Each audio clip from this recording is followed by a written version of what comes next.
Hi, Nicola. How are you? I'm good, It's thank so you. nice that you could do this interview. If you could just, for the audience, just let them know who you are and what you do. My name is Nicola Cusi, and we are here in Shawnigan Lake, on beautiful Vancouver Island. I have a little yoga studio here, and I teach yoga. It's Kali Yoga. Kali Yoga Studio, Very exactly. nice. Yes. The goddess Kali. Yes. Are you the goddess Kali, Nicola? No, I wouldn't say that. I always was very attracted by the idea I of, find of you the to be goddess. Kali very much. Yeah? I've taken your classes, and you are definitely goddess Kali. Maybe some aspect Yes, to it. I can see that for Yeah. sure. Okay, so we are talking about the heart mind connection. And this particular interview will be featured in Canadian Yogi. So it's a Canadian Yoga Alliance online news journal. It's very simple, easy journal. It's nothing complicated or intense. It's just a nice light journal. So this interview is going to be for the winter theme, which is the heart-mind connection. So what I'd like to ask you is about the heart-mind connection and how it applies to you in your life, your teaching, your classes, etc., and what your take is. So it can just be whatever you think about it. It's a pretty broad question, and is.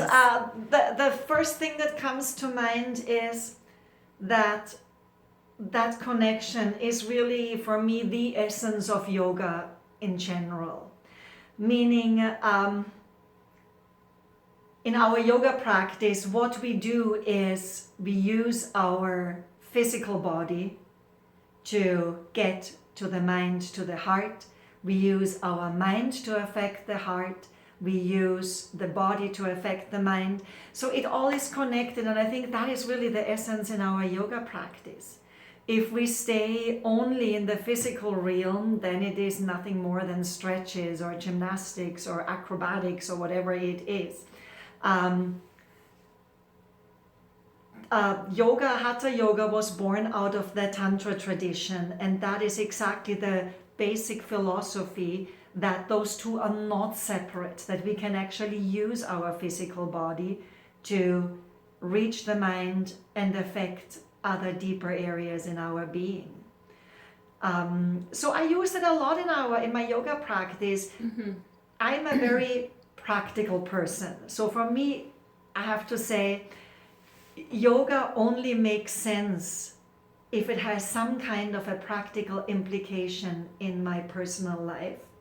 Meaning that in some way it helps me feel more connected to myself, to my own body, create more meaningful relationships with other people around us, somehow makes me a more loving, caring, respectful person. Mm-hmm. If yoga doesn't achieve that, it's not yoga for me, or it's maybe not the right practice. Mm-hmm. So in that sense, it's really the essence. It's what yoga is supposed to be.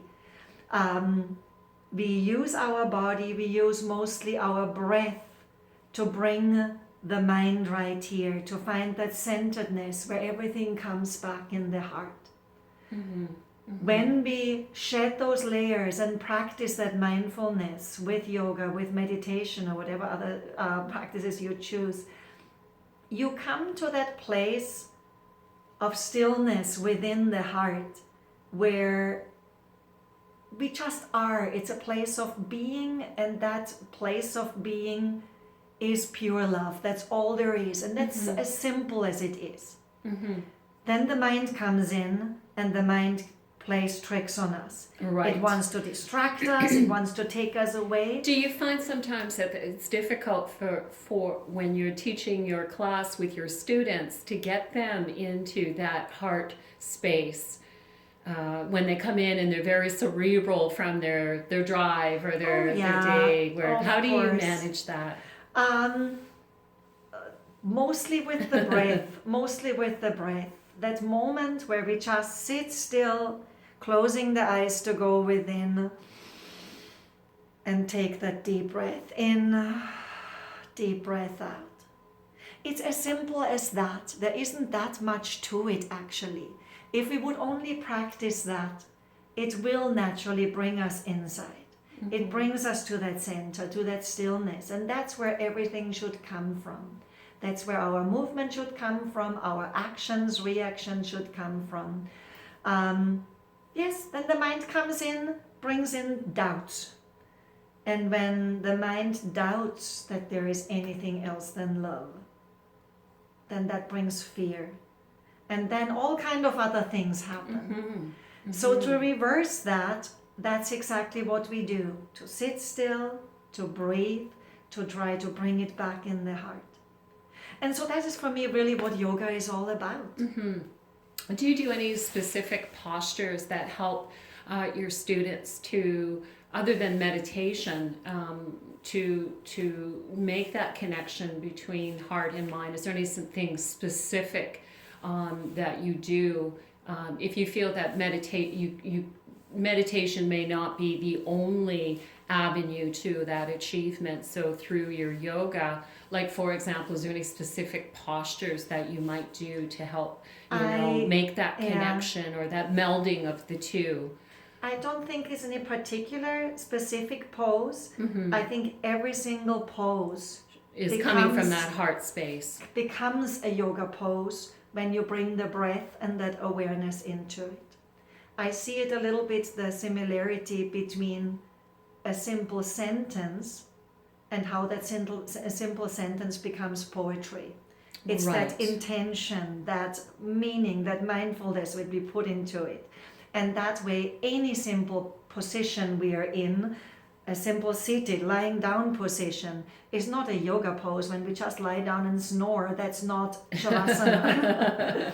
So right. What makes it yoga? So it's the mindfulness exactly. as well that goes into it. So the mindfulness is important for that, even if it's not just mind, or if it's solely mind. But it's interesting because there's a paradox there. With the mindfulness, you can have that heart connection. Absolutely, yes. Mm-hmm. So the mind is a really tricky thing. As I said, it's our biggest enemy that can take us away, distract us, brings that fear and doubt.